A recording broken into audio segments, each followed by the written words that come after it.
In de Martini-kerk in Snits zwarg je onder oren zangkoor de Heilige Boontjes en blaaskapel de Losse Vlodder voor een losse sfeer.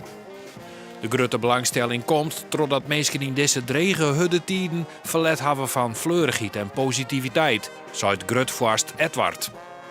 De gezelligheid, de sfeer, de entourage, het zingen en alles. Muziek maakt niet uit.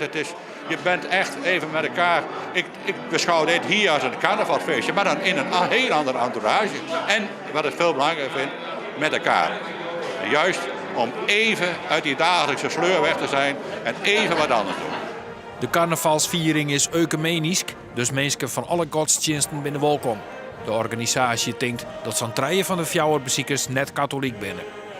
Pastoor van der Weijden spreekt ook nog op riem. Ik weet niet wat u wil, maar nu heb ik het graag stil. Wat fijn dat u weer met velen bent gekomen.